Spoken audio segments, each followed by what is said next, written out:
کربلا کربلا کربلا اللہم صلی علی محمد وآل۔ قرآن اللہ کی کتاب ہے اور ہر تحریف سے، ہر تغییر سے اور ہر کمی بیشی سے پاک ہے۔ یہ اور بات ہے کہ اہل البیت کا خون بہایا گیا، لیکن اہل البیت نے خون دے کے اللہ کی کتاب کی حفاظت فرمائی۔ اس کو اس طریقے سے بھی آپ سوچ سکتے ہیں، یہ 3 آیتیں جو اس وقت سورہ توبہ میں بھی ہے، سورہ الفتح میں بھی ہے اور سورہ الصف میں بھی ہے، یہ آیتیں 3 ہیں یا 1 ہے؟ 1 مرتبہ نازل ہوئی ہوگی یا 3 مرتبہ؟ صاحبان فہم کے لیے تھوڑی سی گفتگو کر رہا ہوں، آپ اس پہ ذرا غور کریں۔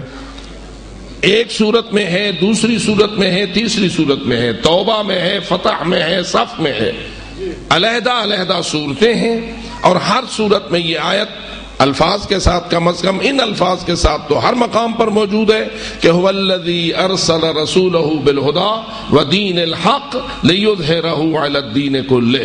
آخر میں 2 صورتوں میں ہے ولو کرہ المشرکون، ایک صورت میں ہے وکفی باللہ شہیدا۔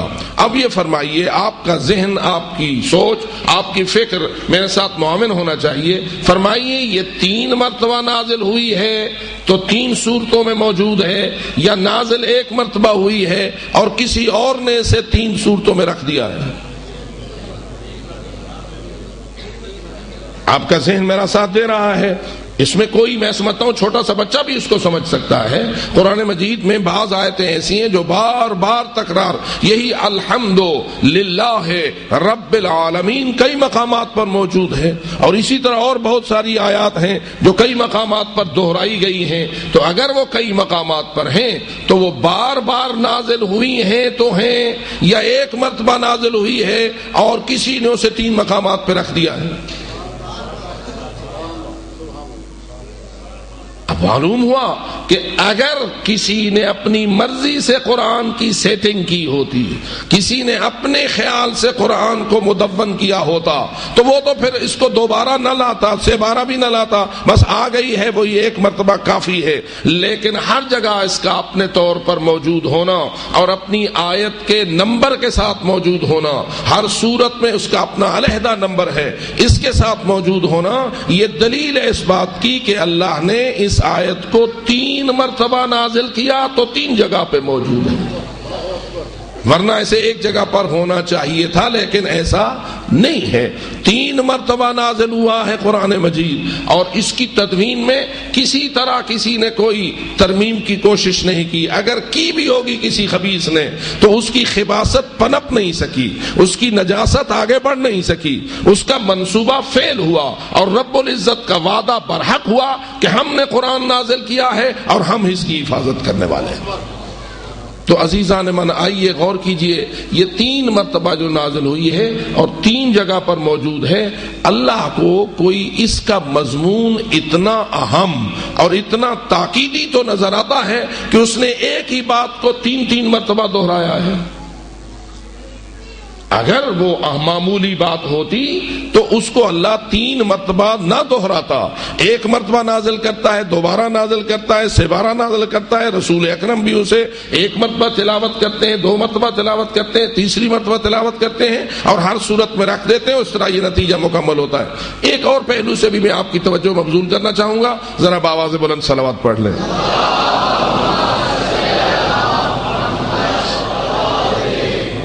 فقہ جعفریہ میں شیعان آل محمد کے علماء نے ایک مسئلہ لکھا ہے اور آپ اس پہ عمل بھی کرتے ہیں، اور وہ یہ کہ ہر واجب نماز میں پہلی رکعت اور دوسری رکعت میں نماز پڑھنے والے کو چاہیے کہ سورہ فاتحہ کے بعد ایک مکمل سورت کی تلاوت کرے۔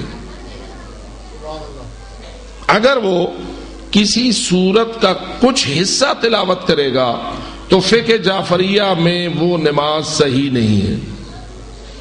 آپ دیکھتے ہیں کہ دیگر فقہوں اور ہماری فقہوں میں یہ ایک فرق آپ نے ہمیشہ دیکھا ہوگا کہ وہ پہلی رکعت میں سورہ فاتحہ کے بعد اس امر کو لازم نہیں سمجھتے کہ وہ کوئی پوری سورت پڑھے، وہ کچھ آیتیں کہیں سے پڑھ دیتے ہیں.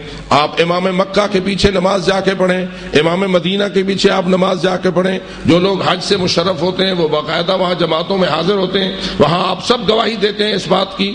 کیا ضروری ہوتا ہے کہ امام مکہ پہلی رکعت دوسری رکعت میں پوری سورت پڑھے، یا وہ کبھی کچھ آیتیں پڑھ کے آگے چلا جاتا ہے، ایک رکوع پڑھ لیا، آدھا رکوع پڑھ لیا؟ تو معلوم ہوا ان کی فقہ میں پوری سورت پڑھنے کا کوئی لازمی حکم نہیں ہے. لیکن ہمارے ہاں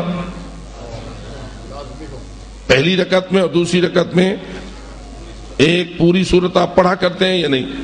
مثلا آپ پہلی رکعت میں سورہ فاتحہ کے بعد کون سی سورت پڑھنے کے زیادہ عادی ہیں؟ مثلا کوئی انا انزلنا کا عادی ہے، کوئی انا اعطیناک الکوثر پڑھ رہا ہے.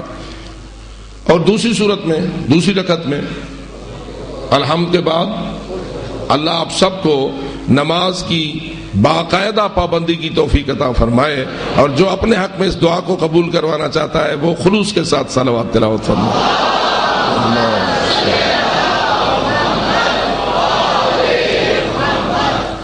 اب یہ حکم جو فقہائے شیعہ نے لکھا ہے، یہ انہوں نے ائمہ ہدا سے لیا ہے یا خود بنا لیا ہے؟ یہ تھوڑا سا آپ کی توجہ کے لیے عرض ہے کہ لوگ بسا اوقات مسئلہ تقلید کی حقیقتوں کو نہیں سمجھتے اور مراجع کی اہمیت کے قائل نہیں ہوتے. یاد رکھو، مراجع جو کچھ اپنی کتابوں میں احکام بیان کرتے ہیں اس میں ان کی کسی خواہش کا عمل دخل نہیں ہوتا، ان کی اپنی مرضی کا کوئی عمل دخل نہیں ہوتا.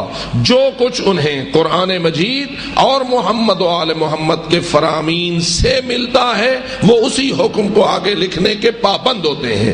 اگر کوئی اپنی مرضی کا حکم لکھے گا، نہ وہ مجتہد ہے، نہ وہ عالم ہے، نہ وہ اس لائق ہے کہ اس کی تقلید کی جائے. اس لیے کہ مذہب اور دین اور حکم بنانا کسی کے اختیار میں نہیں ہے. دین بنانا اللہ کا اختیار ہے، دین پہنچانا رسول کا اختیار ہے، اور دین بچانا ائمہ طاہرین کی ذمہ داری ہے. اور الحمدللہ ہم 1400 سال بعد اس امر کی گواہی دیتے ہیں کہ اے اللہ، جو دین تو نے بنایا اس کو رسول اللہ نے من و ان پہنچایا، اور جو رسول اللہ نے من و ان پہنچایا اس کو آل محمد نے ہر قسم کے ظلم کو سہ کے دین کو بچایا.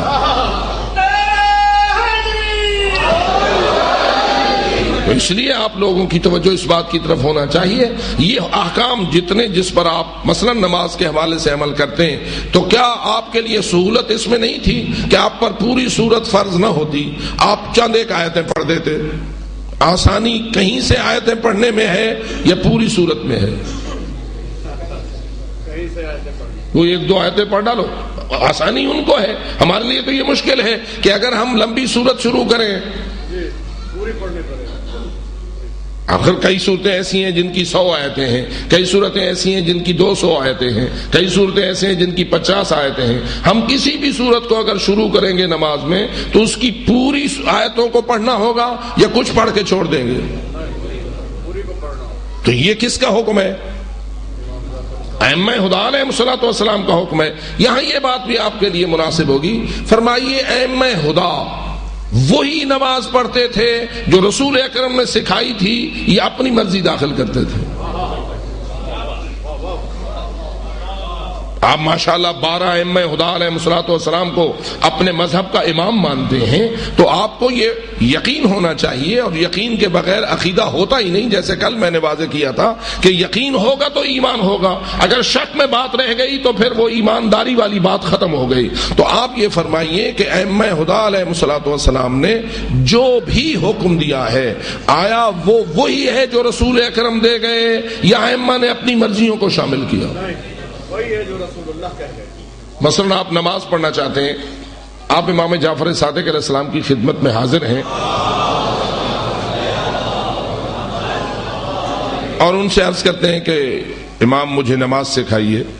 تو امام وہی نماز آپ کو سکھائیں جو رسول اللہ پر نازل ہوئی تھی یا کوئی اور نماز؟ اب آپ فرمائیے، آپ ہاتھ کھول کر نماز پڑھتے ہیں اور باقی بہت سارے مکاتب اسلامی ایسے ہیں کہ وہ ہاتھ باندھ کر نماز پڑھتے ہیں، سوائے مالکیوں کے وہ ہاتھ کھول کر پڑھتے ہیں، حنفی سارے ہاتھ باندھ کر پڑھتے ہیں، شافعی سارے ہاتھ باندھ کر پڑھتے ہیں، حنبلی سارے ہاتھ باندھ کر پڑھتے ہیں، فقط مالکی ہاتھ کھول کر پڑھتے ہیں اور آپ ہاتھ کھول کر پڑھتے ہیں۔ فرمائیے آپ کا ایمان کیا ہے؟ یہ ہاتھ کھول کر پڑھنا ائمہ ہدا کی طرف سے ہے یا کسی اور کی طرف سے؟ جی، یعنی اگر آپ سے پوچھا جائے مولا علی ہاتھ کھول کر پڑھتے تھے یا باندھ کر، آپ کیا جواب دیں گے؟ بھائی نماز پڑھتے تھے مولا علی۔ آج کل تو یہ بھی ایک مصیبت پڑ گئی ہے کہ لوگوں کو یہ منوانا مشکل ہو رہا ہے کہ وہ ائمہ نماز پڑھتے تھے۔ ہم ماتم کے عبادت ہونے کو مانتے ہیں، لیکن اگر کوئی کہتا ہے ماتم کیا تو نماز معاف، کیونکہ آپ کے بہت سارے سنگت والوں نے اور ان کے سالاروں نے یہ سلسلہ بھی شروع کر دیا ہے، ماتم کے لیے حی علی خیر العمل، ماتم کے لیے نماز قائم ہو رہی ہے، حتیٰ کہ وہ ماتم کو وہ مقام دے دیتے ہیں کہ بس ماتم ہو گیا، نماز کی کوئی ضرورت نہیں۔ میں پوری ذمہ داری سے کہتا ہوں اس کا ائمہ اہل بیت کے ساتھ کوئی تعلق نہیں، اور میری ذمہ داری ہے۔ ماتم بھی اسی طرح عبادت ہے جس طرح نماز عبادت ہے۔ وہ نمازی نمازی نہیں جو ماتمی نہیں، وہ ماتمی ماتمی نہیں جو نمازی نہیں۔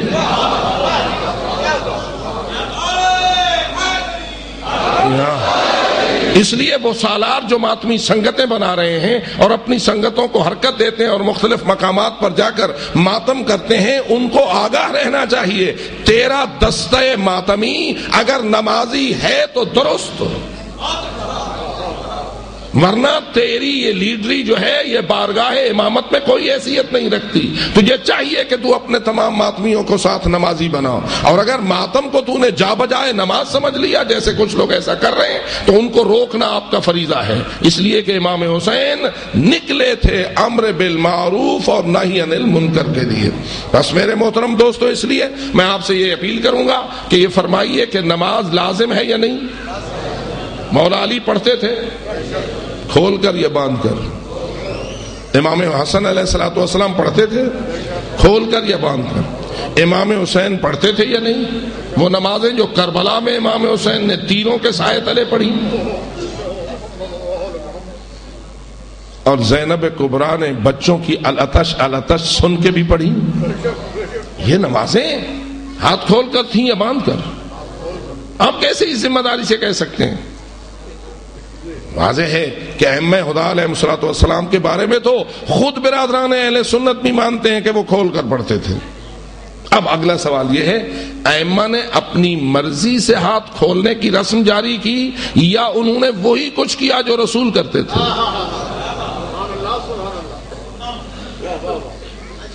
ذمہ داری ہے ائمہ خدا علیہ الصلوۃ والسلام کی یا نہیں کہ وہ اپنی مرضیاں رسول سے ہٹ کر جاری نہ کریں؟ بابا امام ہوتا ہی وہ ہے جو من کن تو مولا ہو فہذا علی مولا والا ہو۔